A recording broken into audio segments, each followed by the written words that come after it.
Nigeria is a country that is blessed in human and natural resources. We have individuals who have traversed the length and breadth of this world, people who are contributing in one way or the other to growth and development, not just in Nigeria, but all parts of the world. Now, this nation, being beautiful as it is one that is blessed with vast and expansive waterways. These waterways do not just transport human beings alone, they transport goods and services. But I'm sure we can do better. Or how well are we faring with our waterways? There is an individual on whose shoulders the responsibility sits squarely to ensure that we put our waterways to the best use possible. Checking the kind of population that we have in Nigeria, where we're boasting of over 200 million people, definitely there's so much more we can do.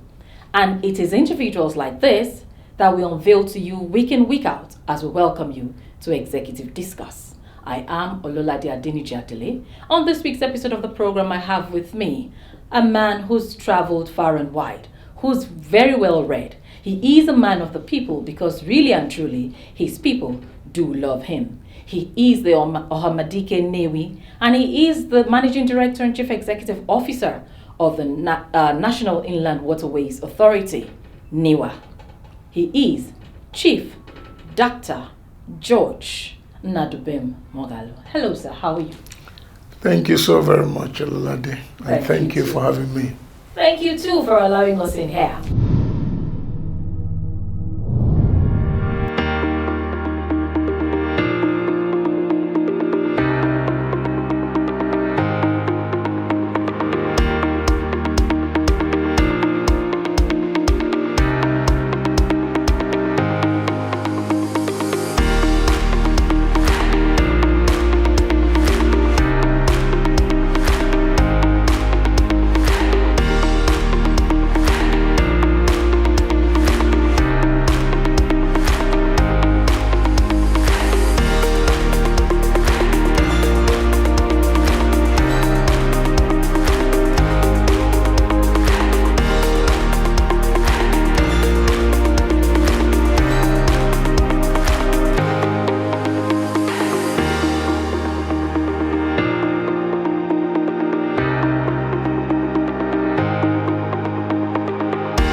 Purpose of our discussion and for our viewers to actually understand where we're coming from, because you're an individual who has you're a trailblazer in your chosen field, and you're still blazing, the trail and conquering greater heights.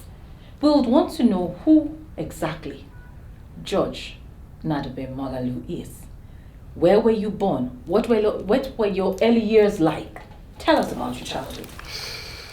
Let me thank you again for this opportunity, the privilege of having me talk to you, and welcome to my house. Thank you once again. George Nadube Mogalu, like you rightly said, is just an ordinary Nigerian, born on the 10th of December 1962 in a place called Aba in Abia State. Grew up in Aba. Went to primary school, Santa Maria Primary School then.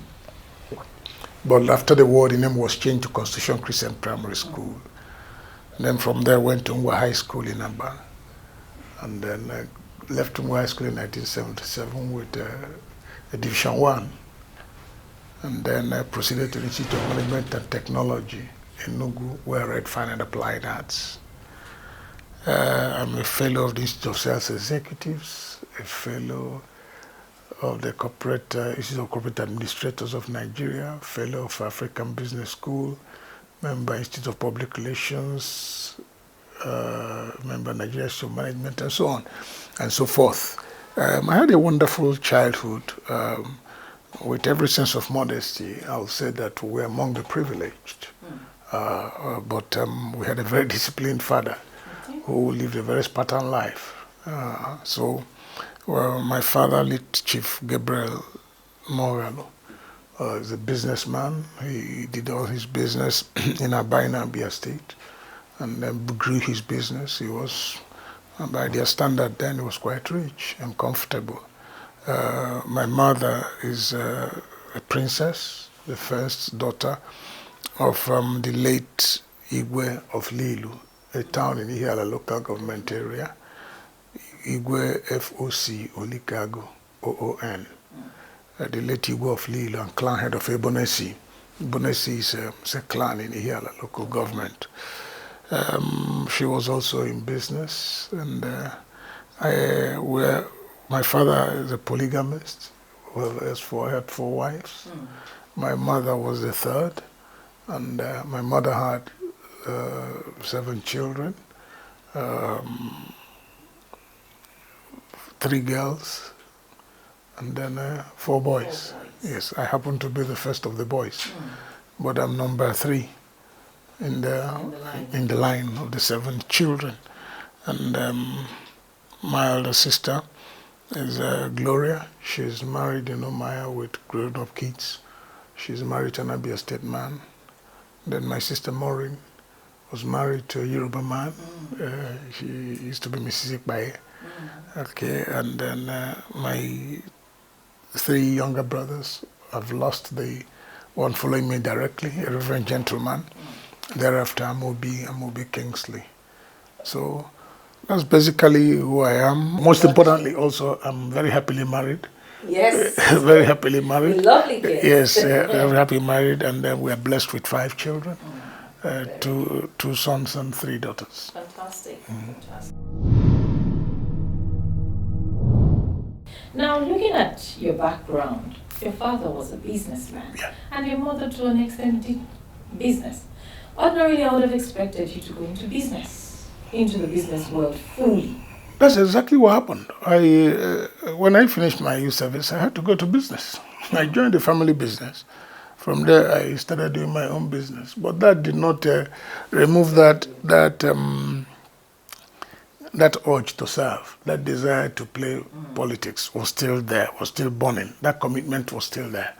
So once I had the opportunity, I moved, because even when I wasn't going into full-time politics, when I was doing my business, I decided to do the business that has to do with my training.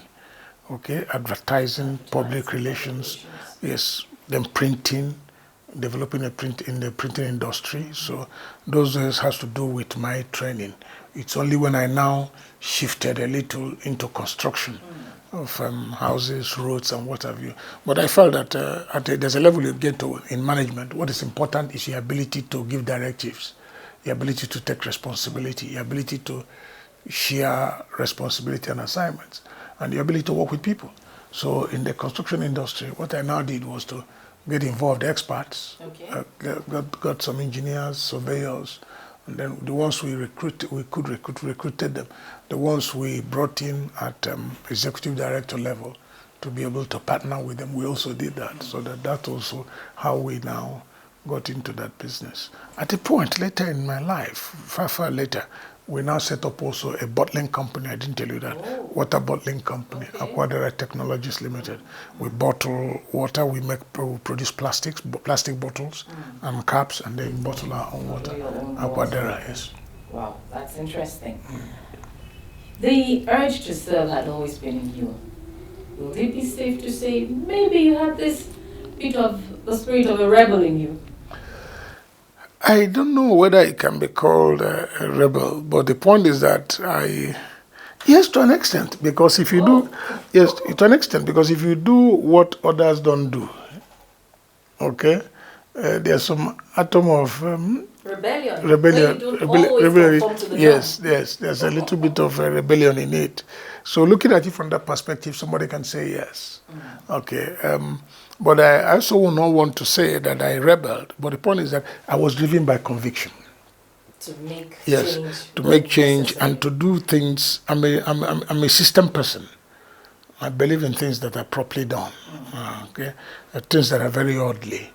Okay, and then I also have come to terms with the fact that if you don't plan well, there's no way you can succeed. Okay, and I have that that infused in me that I try to tidy up things. I try to do things the way I think they will be done. Okay, so basically. Now, having been a part of the Nigerian political journey, at least this arm of the Nigerian political journey since 1999, or even before then, the days of the NRC, the SDP, how have we fared in the political sphere so far as a nation? I wouldn't say we've done very badly, but I will also be honest enough to say we haven't gotten to where we desire to be. Okay. A lot still needs to be done. Okay. And I mean a lot.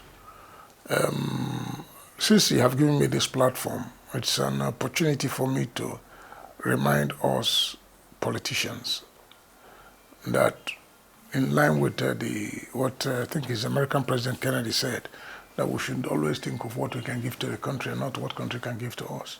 We must demonstrate love for this nation that has provided cover for all of us. We must develop commitment to the development of this country because we haven't done very badly. Yes, because we are just about 60 years. But I had wished that we get to our destination earlier than now. But the important thing is that we have to remain focused. We have to remain determined. Because if you remove your eye from the ball, certainly you have a problem. But if your eye is on the ball, certainly you will get to your desired destination. So I think that a little more still has to be done. A little more still has to be done. And that brings me to your present office, the DG CEO NIWA. Nigeria is indeed blessed with expansive waterways. Correct. And I mean, from the north to the south, to the east and the west, I mean, we have quite some waters.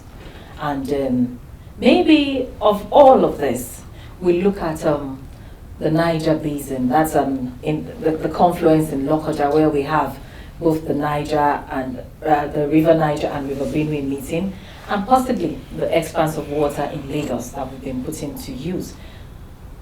How far or how well have we fared in putting our waterways to use? Have we, have we maximized our potentials in that area? Let me begin first by thanking you for the comment you just made, because a lot of people have asked, why do we have the National Inland Waterways Authority headquarters in Lokoja? At least I've been confronted with this question by many people. Why? Why is it not in Abuja? Why is it not in Lagos? Why is it not there? Because most federal agencies are here. So it's good you brought this up, because one, I need to tell the people that Lokoja, being our headquarters, has historical. Correct. It has a historical reference. It's the confluence city. It's the meeting point of both the Niger and River Benue, and it's a historical city. So that alone justifies why the federal government then, not even the federal government, the government then located the project, the NIWA, National Land Waterways Authority headquarters in Lokoja.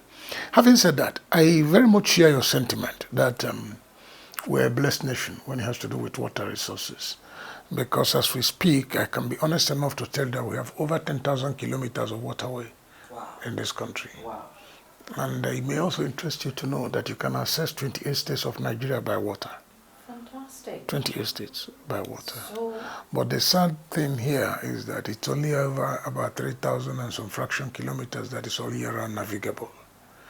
And even these ones that we have all year round navigable requires routine or regular maintenance dredging and then river training so that the routes they access will be all year open for it to be put into effective use. So we have the potential. It is about us now working very hard to now put this potential into use for the benefit of our people, for the benefit of our nation, for the benefit of our economy. So there's quite a lot to be done. Okay. Because like you said in your introduction, it's a gift that we need to harness. And the moment we harness it, the benefit is monumental. The benefit is enormous. Apart from the fact that, like I did, last time I had an interview, I was discussing with the crew that were talking to me. I said, I'm driven by the fact that I want to reduce the pressure on our roads. Exactly. I want to decongest the ports. If you don't put into effective use our waterways, you cannot decongest our roads. Our roads are not designed to carry the infrastructural weight they are carrying now. For example, if you have 5 million containers going from Lagos to Onitsha and Aba, what that translates is that 5 million trailers will be on the road going and returning. There will be 10 million trips. Because it means that if you take those containers down to Onitsha or to Aba, you have to return the empties back to Lagos. And the only way we can remove this pressure is if our waterways are all year round navigable, trained, and functional. So that we can use barges to move these containers from the main ports to our inland ports. As we speak today, we have a completed inland port in Onitsha, world class. We have a completed inland port in Baro, world class. We have a port ongoing now in Jamata, in Lokoja. It's ongoing. We have a port in Uguta that is also ongoing, though abandoned for some time because of lack of resources. So by the time these ports are completed, and then we have barges to move consignments by water, the pressure on our roads will be removed.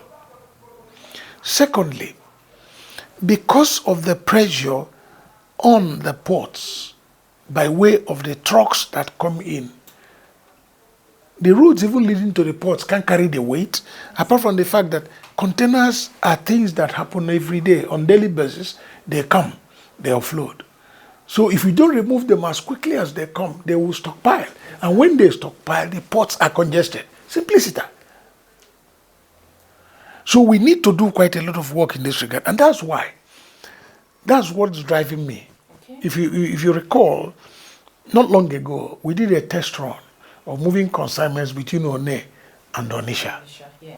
We're trying to conclude the other arm of our test run. And that is moving consignments from Lagos to Onitsha by water. Once we are able to do this, because I know the average businessman will wait for government to start before they can key in. So after we have dealt with the Onitsha, the Onitsha axis, there was great enthusiasm. I engaged the Chamber of Commerce, I engaged the business community, and we talked. They shared their concerns, they appreciated the effort we are making, and offered their commitment to make sure that we succeed. And they are willing to key into our program by way of not only their investment, but getting their cargo, and apart from that, some even were even saying they want to buy badges. Wow. So that they can move their consignment. Because they know the problem that we are having on the roads, at the same time with our ports being congested.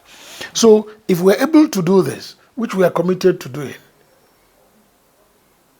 I can guarantee you that the pressure on our ports will be drastically reduced.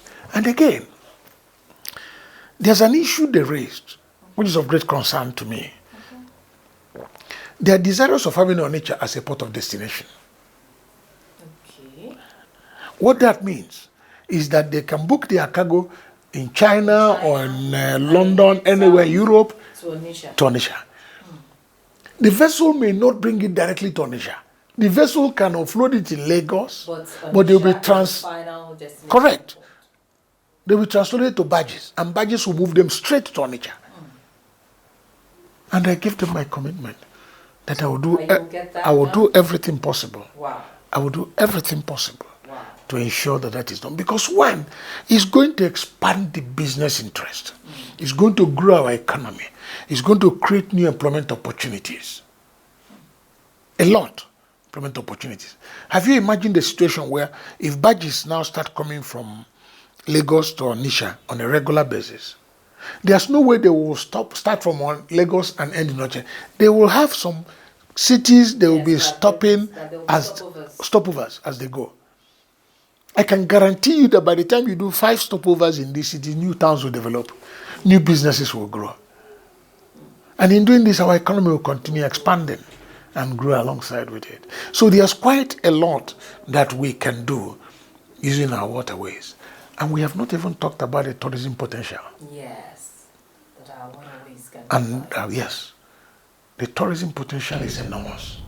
Yes, we will come to the tourism potential because that's one key area too. But I'm wondering, how did we get to this level where it has now taken the present administration, with you being in office, to realize that these things can be done? I'm sure you understand Yes, what I mean. Lola Daisy, when oil was discovered in this country, and a lot of money was coming from that source, We forgot about everything. for managing our country, developing our country. Every emphasis was on that oil. So a lot of the people in government then were not seeing other potentials. They were not looking inwards. They were not looking at other variables. And that is the difference between this administration and a lot of administrations before them. If you take note, this administration is diversifying on a massive scale because we are confronted with the reality that oil is no more good business. It's no more as it used to be. Because if you remember, before this administration came into office, oil was selling for over $100 a barrel. But it got to a point where oil was selling for $20-something a barrel in this administration. Yes. In that situation, what do? You have to think out of the box. You have to look inwards. So we are now forced to look around. What do we do? What would the administration do? So this administration now started looking towards agriculture, started looking towards marine, towards looking. You see, the marine industry has the capacity to fund this government. Yes, in a lot of ways, if we develop it. Agriculture, don't forget that time was in this country. Time was in this country when the entire mainstay of Western Nigeria was anchored on cocoa. Yes. Time was when everything about the eastern part of this country was palm oil And rubber. Time was in this country when everything that has to do when granite pyramids were there. Then we had no oil. And if you check, a lot of our critical infrastructure was built in this country then. Yes. Very critical infrastructure. I quite agree with you. Fine. We have to go back there. Administration in the federal, in the states, in the local government, we must look inwards. It's no more a matter of coming to Abuja to share money and then go back. No. We have now to generate the money. We now have to work hard. We have to look inwards. We now have to think of what can we do as a people to help ourselves. How do we develop our immediate environment? Okay, because the money that we used to share is no more coming the way it should be. Now efforts are being made to look for money to fund budgets. So it's not a matter of choice anymore. It's not a matter of it will come. No, it will not come. It's a matter of what are you going to do if such monies that we are getting free before, if it doesn't come. Would you shut down? The choice is yours. The choice is indeed yours. Yes, the choice is yours. And that brings me to a point you wanted to talk about before. Tourism. The tourism potentials by water. Let's see. We know that people like to travel, by air. Before, maybe to an extent by roads. But because of our attendant challenges, bad road networks, and also security, people have shelved, traversing this country by roads. What are you offering by water? I know that when I travel out of the country, I love to go on cruises. And I'm wondering why I can't have boat cruises in Nigeria. I drive by the marina in Lagos, and I see that expanse of water there. But little or nothing is being done in terms of tourism there. A lot can be done. 2 Sundays ago, I was on water. I went from Lagos to Badagry to go and close a training program we had in partnership with a company, Simtop. Okay. We did a training for boat operators. About 400 of them in Badagry. When we were coming from Lagos, there's this resort, because it's about an hour, 20 minutes boat ride. There's this lovely resort on the right. Yes. And I asked them to slow down. That I'm interested in that place. I now realized that there's also another beautiful resort as you go down on the left that even has accommodation. Yes. Where you can leave Lagos and come and stay there for the weekend. Yes. And then go back. These are things we need to develop. These are things we do and we build our economy. And when the first one we stopped, we saw some white men walking around there. It was a beautiful scenario. So it can be done. In Niwa, we are talking with a group that is interested in providing ferries.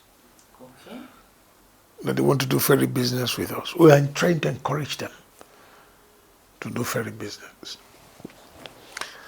2 nights ago, I had a team that visited me and we were discussing. What were we discussing? We were discussing the congestion we have between Asaba and Onitsha during Yellow Tide. During Christmas, Yes. New Year, Yes. Easter, is a nightmare. Yes. You spend It's hours. days. Excruciating. If it's only hours, it's manageable. As I mean days to cross that short distance. And somebody now made a suggestion that he wants to partner with Niwa, that he wants to bring a pontoon. He wants to bring a pontoon to move vehicles and people between Asaba and Onitsha. Indonesia. Wow. And the thing caught me. Wow. I tried to imagine the volume of movement at that time.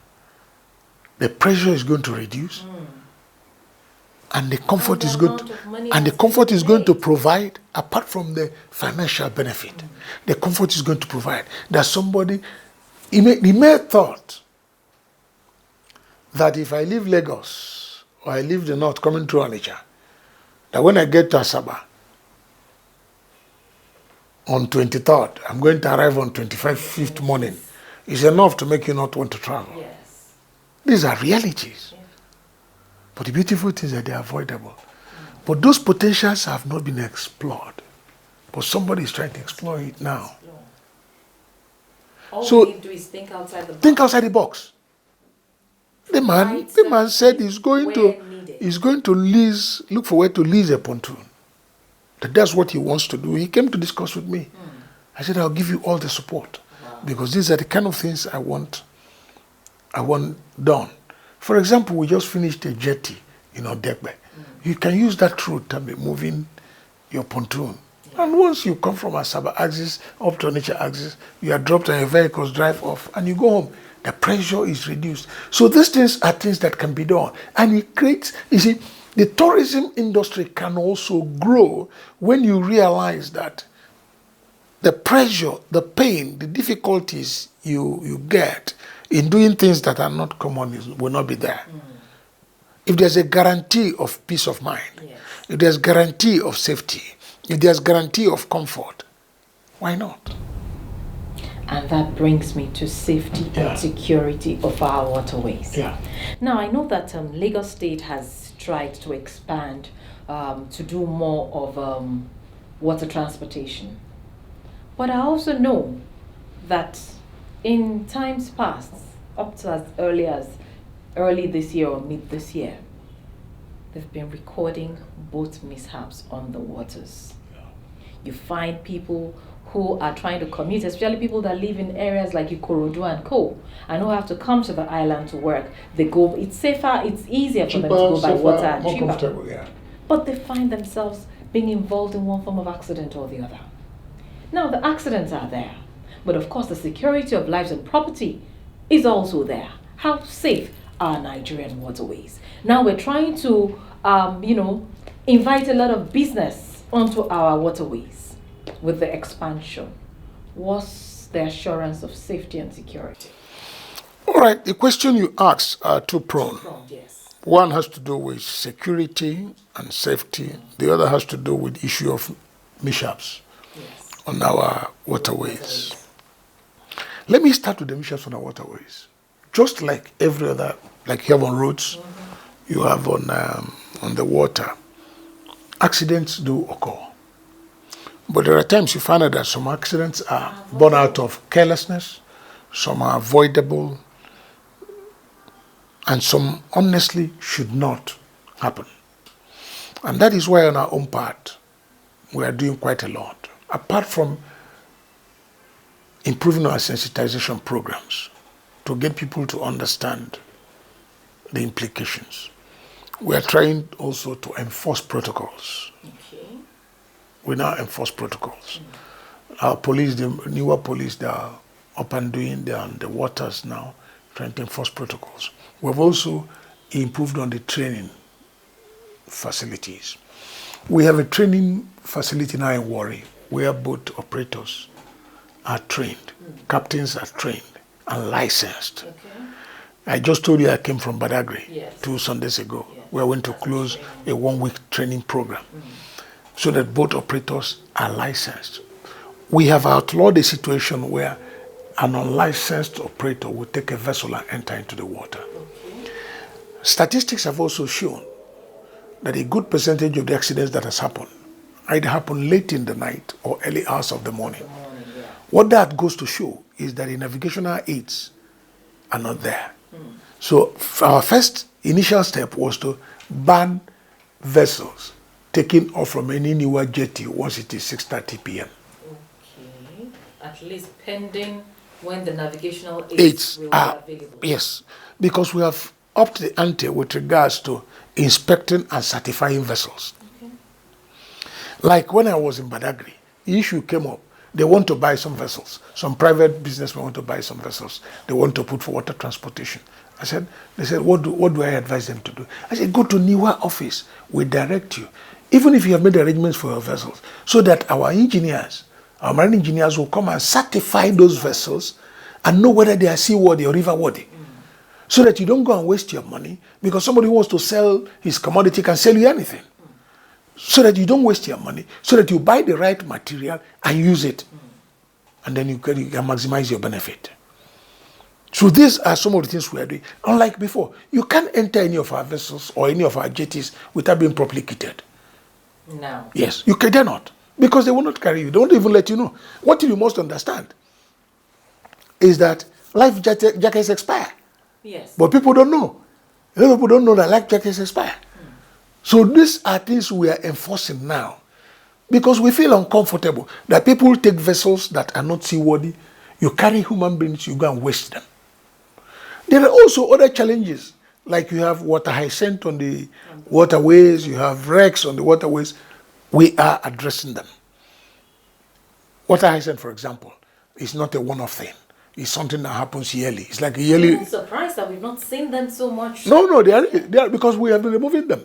2019, we did a lot of water hyacinth removal. In our 2020 procurement, a lot of water hyacinth removal is being done. Even in our projections for 2021, we're doing the same. Good. We're also doing removal of wrecks, okay, from our waterways so that we can make them as safe as possible.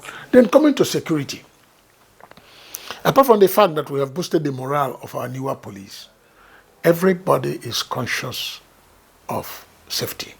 And everybody is desirous that we address the safety issue.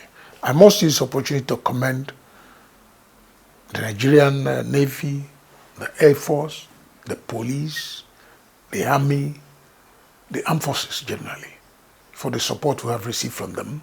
Okay. Commend our sister agencies, NTA, NIMASA, Shippers Council. Everybody is concerned, and for us, safety is a key issue to the development of this industry. We're really looking forward to, a more vibrant Nigerian waterways where we can do so much and get so much from that industry. I have been speaking with the Director General and Chief Executive Officer, National Inland Waterways, NIWA. Of course, talking about Chief Dr. Mogalu, George. Of course, George Mogalu. Let's take a pause here, a quick pause really, because this man has done so much in this short time that he's been in office. But let's see what exactly happens. Let's meet one or two people that he's worked with and find out how he is on the workspace. Come with us. It's the Executive Discourse. Dr. George Mogalu is a complete gentleman and very humble in his relationship with staff. Coming of Mogalu to NIWA has helped this department, the Corporate Affairs Department, to exercise its functions very well because of the kind of background he has. He's a public relation practitioner, public relation consultant. That made our job with him very easy. He understands the aspect of Corporate Affairs Department, the way we should function. It makes my job easy with him. Back to your duties. I know that you do so much in ensuring that you put your stamp of authority on the sands of time in Nigeria, and now politics is a major part of your life. A little bird tells me you want to contest elections. How true? Let me put it this way. I'm driven by God's plan for me and the wish of the people. Okay. And I'm available to serve them. Okay, now you're making a political statement here. You're not telling me what our viewers want to hear. Okay, what would the viewers want to hear is that George Mogalu will contest elections. Fantastic. No doubt about it. George Mogalu will contest elections. George Mogalu will serve because you need to contest election to get a platform that will enable you to serve. And that is why I said my ambition for tomorrow, my desire for tomorrow is driven by what the plans of God for me and the wish of my people. But let me also state very emphatically that I want to do my best now as the Managing Director, Chief Executive Officer of the National Inland Waterways Authority. I want to justify the confidence of the President in approving my appointment. I want to justify the confidence of the Minister that made the recommendation.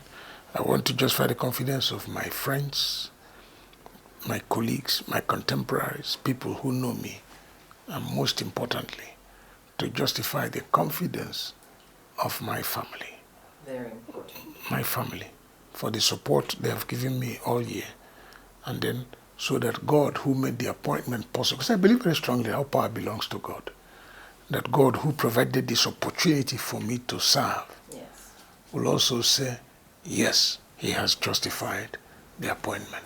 So my major emphasis now is Niwa. My major emphasis now is to leave my footprint in Niwa, so that by the time I leave Niwa, I said it from the first day of my appointment, that I want a situation where by the time I leave Niwa, that water transportation will be the choice means of transport, of goods, of goods and personnel. If I'm able to achieve that, I can assure I'm good to go. That will be great. Now, I also know that you're involved in a lot of philanthropic gestures. I mean, I was opportune to know of, I think about two or more houses that you built for some widows. Yeah.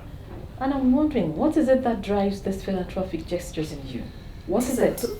First of all, is it because you're going into politics, or what exactly? First of all, I want to give God the glory, because it is God who gives you opportunity, who gives you enablement, who reminds you of your responsibility to society. And God knows what I'm telling you. I have a foundation that I set up long before I went into politics. Okay. It's called Zimozo Development Foundation. And what that means is show me the way. Show me the way. And that foundation, in my little way, even when I didn't have anything, I've always tried as much as possible, pay school fees here and there, pay hospital bills here and there, provide clothing here and there, provide food and things. Then at a point, now, as days go by, I keep enlarging the coast. Okay, when people started showing interest, friends keep supporting me. Like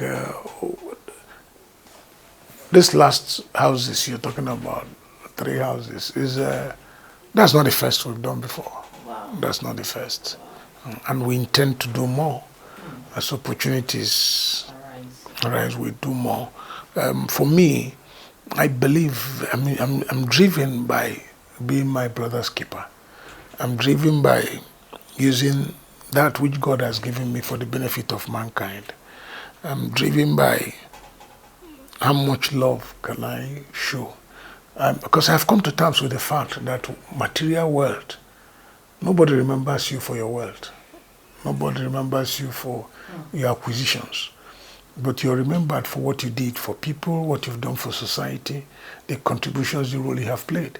So I want when I have finished and gone, I want my epitaph to read that here lies a man who served society, who served mankind. That's what I want my epitaph to read. And for me, I see it as service. Service to mankind, service to humanity. Anything I can do now to improve on the lives of people around me, good. Like the people who beneficiaries, for example, of those houses. I met them only on the day of commissioning of the houses. Wow. I didn't know. Yes, I didn't know them. It wasn't as if you knew them beforehand. No, I didn't know them. I didn't know them. In your service to For humanity. 3 days ago, my salary, when my salary came for the month, used it in paying hospital bills. Hospital bills, yes. Did you know them before? No, I don't. I'm not interested in knowing them. Last year, I asked them to go around all the prisons in Anambra State and identify everybody who is in prison because of inability to pay a fine of 100,000 and below. And I released all of them. I paid for all of them and got them out of the prisons. All. And I didn't meet one of them. I refused to. Like the prisoners, some of them said they want to come and see me. And when they told my staff who went to pay the fines in the courts to be able to release them, I said, I don't want to see any of them. I have no business seeing them. I'm not doing it for them. I'm doing it because God has asked me to do it. And I'm doing it because that is the will of God for me for that particular time. There are people I pay school fees for. I don't know them. I've not met them. I refuse to meet them. Wow. What am I meeting you for? What am I meeting you for? I don't want you to receive your gratitude. It's not you. It's because God has asked me to do something. And the God who sees, who knows even the thoughts of our heart, who sees even what we don't see, knows what is driving me to do it. And having done it, if there's any reward coming, it will come from God, not from you. What are you going to do for me? Wow. So this is what drives me. If I don't give you, no, I don't have. That is the truth. But if I have, I'll give. I may not give you all your expectation, But you will give what but the you little have. I have, I'll be willing to share. That is my orientation. Wow, wow. You're a man. You're a very, very unusual man, especially in this climate that we have found ourselves in Nigeria. But that brings me to your family. You're doing so much for so many people that you do not even know who they are. You don't know from what source, they have emanated. I'm now wondering, how does this impact your family? Do you have time for the family at all? To be honest with you, I've always apologized to my wife. Women are always on the receiving end. Because I've not given her all the time she deserves. That is the truth. She's made the sacrifice. We married when we were very young. I was under 25. Wow. Okay. And we've lived together for 32 years. Great. So she understands me. My children also, I owe them some level of apology because I find myself doing too much to satisfy everybody around me, even outsiders. And in doing that, it compromises their ownership of me, ownership of the time I have. So I give them that apology. And fortunately for me, they understand me and appreciate who I am. My wife understands me, knowing that if I don't do these things, I don't know whether I will live. That's orientation. So I give, but once I have the opportunity, I do my best to close the gaps. Okay. I do my best to make sure that the time spent with them is quality time, so that they can find a reason to forgive me. A reason to forgive me. For a man who is so busy going all over the place, and he has said it, of course, his family seems to be on the receiving end sometimes. But let's get to meet some members of the family to actually find out how they are coping and what kind of a man he is on the home front. We meet some family and friends of Dr. George Mogalu. Come with us. My father has always been a busy person. I think with politics and public service in general, he has had to go out often to get the job done. But I think the thing that makes him the person that he is despite being absent, often like most dads, I would say, is that whenever he was at home, he was at home. Like, you could feel his presence there. And a lot of people who work with him will tell you that he's the funny guy. He's the one who's like telling jokes and coming up with funny scenarios. And he was and still is a really amazing dad because he was present. He wanted to be felt when he was there. And as much as he was missed when he was away at work, there was always that, like, when he comes back, we're going to enjoy having him around. So yeah, he was very hands-on when he was around. My dad he's kind. He's loyal, hardworking. He loves intentionally.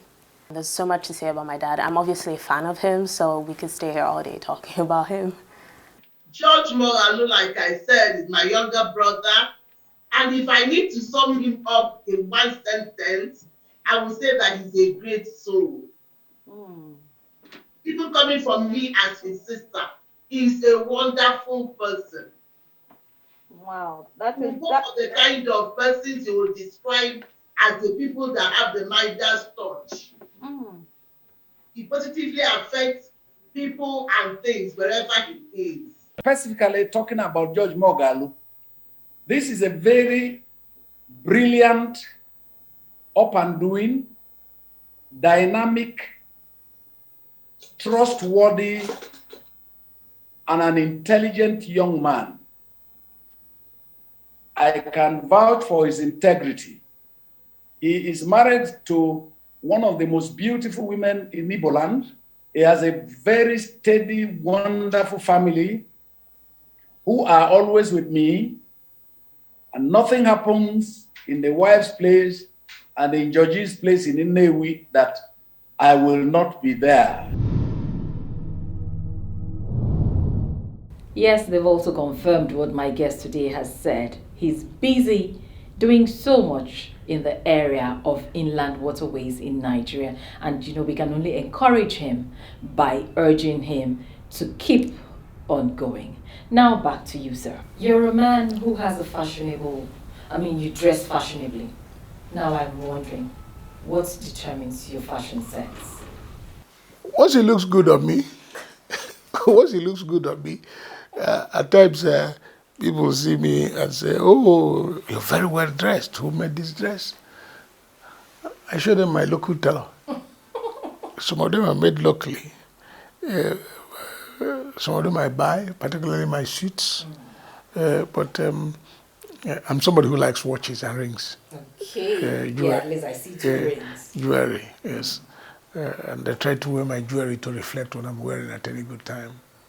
So otherwise, but generally speaking, I just wear something that is comfortable. Because it has to be comfortable on me to look beautiful. Because if you start looking only for the beautiful aspect of it, and you're uncomfortable, so yes, it's a whole different ball game. So for me, it's about just looking good.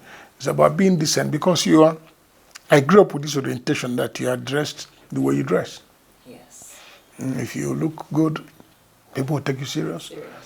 If you don't look good, and more so, I'm a corporate player. Okay. More so, advertising, public relations all have to do with looks to a reasonable extent, because you have to present yourself in a manner that will open doors for you not to come in to sell what you want to sell or to say who you are. You must first of all be received, and for you to be received, you must create the enabling environment, and for you to achieve that, you must be acceptable. So for me, that's the driving force. Look good at all times, because you don't know who you are going to meet. At any particular point in time. Now, in your leisure hours, what do you do? Because you're always on the move. Yeah, the little time I have when it has to do with leisure, I like company of friends. That is one.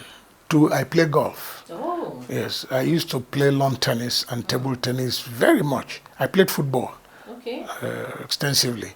But now that one is getting older, it's either squash or golf.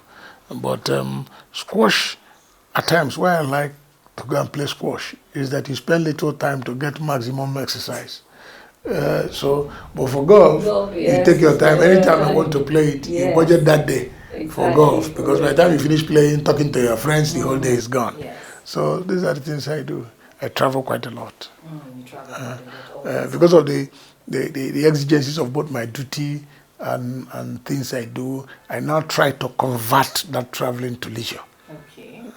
I now compare myself to now like it, because otherwise it becomes very frustrating. Exactly. When you see it as a chore. Yeah.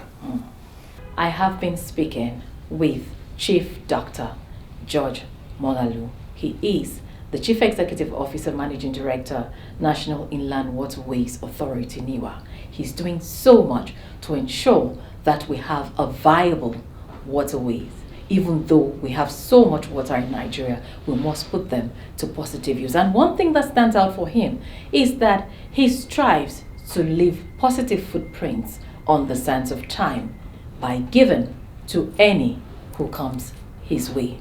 I hope you will take a cue from our guest today in ensuring that you become a trailblazer and you also imprint your footprints anywhere it is you find yourself. Let's do this again same time next week on Executive Discourse, as we shall be unveiling another individual. Till then, bye-bye for now.